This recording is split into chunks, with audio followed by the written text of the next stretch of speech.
Willkommen zurück auf unserem Kanal und zu Ihren ersten Schritten mit SharePass. In unserem heutigen Video möchten wir uns mit dem Thema Libraries befassen, wofür sie gut sind und wie sie verwaltet werden.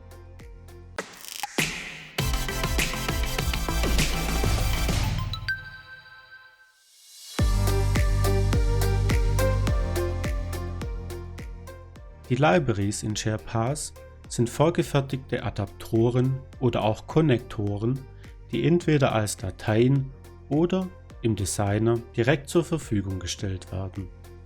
Sie bieten die Möglichkeit, Schnittstellen zu Drittsystemen mit SharePass bereitzustellen. Sie haben die Möglichkeit, die Libraries für jedes Projekt einzeln zu verwalten. Dafür werden 2 Schritte benötigt. Der erste wäre die Library Administration. Hier haben Sie die Möglichkeit, neue Libraries, die Sie als Datei vorliegen haben, hochzuladen. Dies können Sie für Ihre persönliche Sandbox durchführen oder auch für alle geteilten Sandboxen, auf die Sie Zugriff haben. Dafür klicken Sie einfach auf den Choose File-Button und ein Explorer-Pop-up öffnet sich. Daraufhin wählen Sie die gewünschte Datei aus und klicken unten rechts auf Öffnen. Die entsprechende Datei wird angezeigt und mit Upload bestätigen Sie das Hochladen der Datei.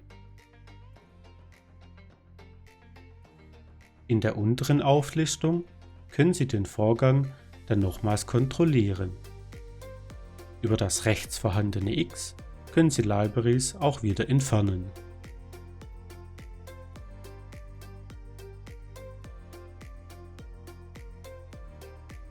Nach dem Upload können Sie über die Funktion Manage Libraries diese den einzelnen Projekten zuweisen.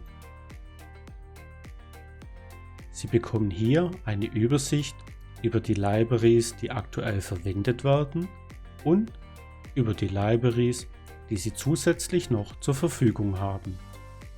Diese können Sie dann bequem über das Plus-Icon dem Projekt hinzufügen. In dieser Übersicht bekommen Sie auch die einzelnen Versionen der Libraries angezeigt, zwischen denen Sie optional auch wechseln können.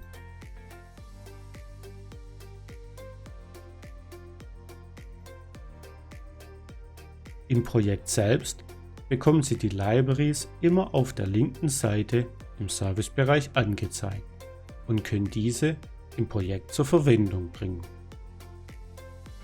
Hierzu öffnen Sie im unteren Bereich das sogenannte Execution Panel und ziehen die gewünschte Library per Drag and Drop in das Activity-Diagramm.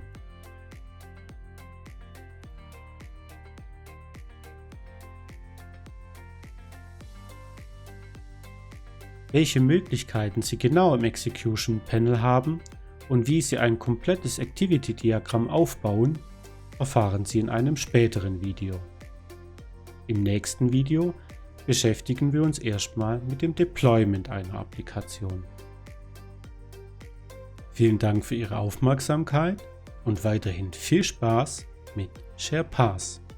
Hat Ihnen das Video gefallen? Dann zeigen Sie es durch einen Daumen nach oben. Wenn Sie Kommentare oder Anregungen haben, freuen wir uns über Ihr Feedback. Abonnieren Sie unsere Kanäle und erhalten Sie weitere kostenlose Informationen zu SharePass, der Digitalisierungsplattform für IT-Integration, Applikationsentwicklung und Prozessautomatisierung. Besuchen Sie uns auf share-pass.com und auf Social Media. Wir freuen uns auf Sie. SharePass. Let's talk change.